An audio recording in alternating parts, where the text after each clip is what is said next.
Olha, não sei se você já passou por isso, mas teve vezes no trabalho que eu tive vontade de jogar tudo pro alto e falar: não preciso passar por essa humilhação. Eu vou vender a minha arte na praia.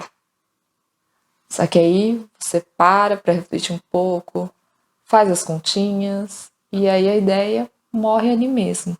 E eu acredito que muitas pessoas que trabalham nessa área criativa passam por esse conflito entre trabalhar com o que realmente ama e poder ganhar dinheiro. E eu vejo que muitas pessoas dessa área criativa, elas se dedicam muito tempo para estudar, para aprender sobre a técnica, para cada vez se aprimorar naquilo que eles tanto amam. Só que eu vejo que muitas vezes eles acabam negligenciando essa parte do dinheiro. Mas se eu te contar que a organização financeira não está relacionada somente com acumular patrimônio e cada vez ficar mais rico. O dinheiro te dá liberdade para você criar, para você poder se dedicar aos projetos que realmente importam para você e não ter que aceitar qualquer projeto por necessidade, pelo medo de não ter mais dinheiro. O dinheiro, ele não compra a criatividade. Isso vem de você mesmo. Mas ele te dá a liberdade e o espaço para você poder criar. E aí a gente percebe que dinheiro e arte não são coisas tão distantes assim. Aliás, prazer, meu nome é Viviane Jang, seja bem-vindo ao meu canal. E aqui a gente fala sobre dinheiro e sobre decisões que ajudam você a viver os seus planos. Só para dar um pouco de contexto, eu gosto muito de falar que eu me considero como uma aquarelista nas horas vagas. E o fato de eu fazer as aulas e tudo e tal, me fez entrar em contato com pessoas que têm essa parte mais artística. E uma conversa numa tarde com a minha professora de aquarela e um amigo dela, saiu essa discussão justamente de que pessoas que são dessa área criativa, elas não geralmente consideram importante a parte de finanças. E justamente nesses dias, eu comecei a pesquisar um pouco sobre câmeras e gravação e tudo e tal, e por um acaso surgiu o vídeo de um fotógrafo. Ele se chama Vinícius Bonfim. E eu achei curioso o ponto de vista dele.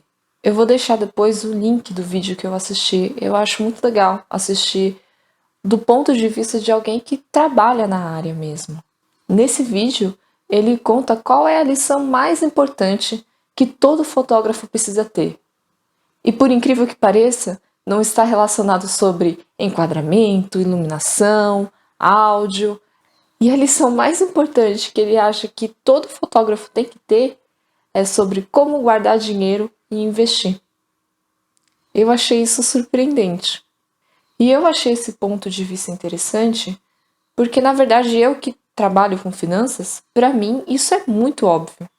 Independentemente da profissão que você está atuando, é importante você saber o mínimo um pouco sobre poupar, sobre poder investir, porque é isso que vai te dar liberdade, é isso que vai te dar tranquilidade. No vídeo, ele nos conta que, logicamente, que existem várias realidades diferentes, mas que na dele, todo o dinheiro que ele ganhava do trabalho, 30% a 40%, ele guardava e investia. E justamente por ele ter essa mentalidade de viver com menos do que ele ganha, ter uma vida um pouco mais simples, permitiu que ele conseguisse uma coisa que ele jamais imaginaria que ele iria conseguir, que é comprar o apartamento dele. Só que da parte comportamental que eu achei interessante é que ele comenta que ele guarda uma correspondência de 6 meses de salário. E ele falou uma frase que me marcou bastante. Ele fala que, eu pelo menos eu tenho 6 meses, assim, que cobre os meus gastos, então passa fome, né? Ele não comenta assim, mas assim, pelo menos 6 meses de gasto ele tem coberto, ele fica tranquilo com relação a isso. E ele comenta assim que, olha, eu já tinha 6 meses garantido, então se não entrar nada, o que é praticamente impossível, eu tô bem, eu tô tranquilo. E às vezes eu acho que a gente menospreza esse tipo de vantagem que a reserva de emergência proporciona. Porque o dinheiro permitiu que ele pudesse assim, ter mais coragem para poder arriscar e criar coisas diferentes e diversificar a sua renda. E ele comenta que esse tipo de tranquilidade permitiu com que ele não agisse por desespero e pudesse escolher os projetos que talvez fosse mais interessante para ele.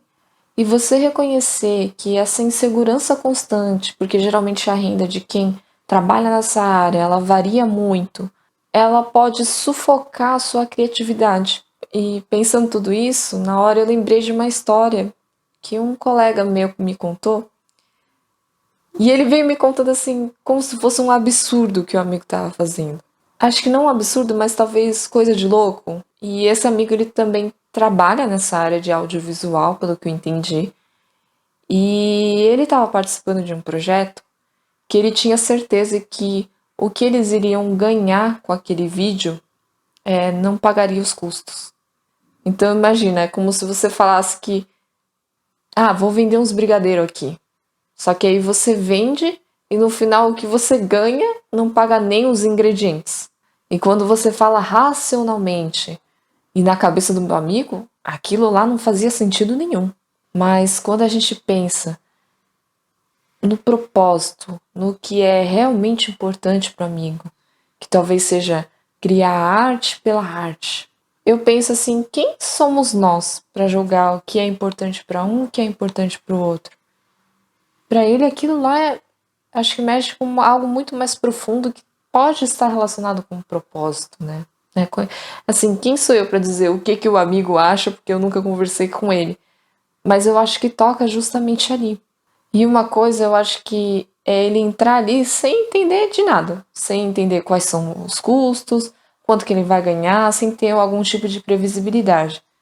Não, mas ele entrou naquilo conscientemente, sabendo de todos esses dados, mas sabendo que aquilo chama muito o coração dele, que está relacionado com o propósito, que é a arte pela arte, que ele gosta daquilo. E eu acho que a importância do dinheiro está nisso. É ele te permitir que você possa viver os valores que são importantes para você. Só que, para te falar a verdade, organizar dinheiro não é tão fácil assim, principalmente para quem é autônomo. Existem algumas dificuldades a mais que não acontece para quem é CLT, né? Então, assim, se você gostaria de se organizar e gostaria de dar os primeiros passos, tem um link da mentoria na descrição do vídeo. Bom, eu espero que vocês tenham gostado do vídeo. Se fez sentido para você, se inscreve no canal. Tem um vídeo no canal em que eu conto um pouquinho, uma partezinha assim da minha história, e eu conto como é que uma farmacêutica decidiu trabalhar com finanças. Então, para finalizar, eu gostaria de agradecer por você estar aqui comigo hoje. Não esqueça de curtir o vídeo e beijos. Tchau, tchau.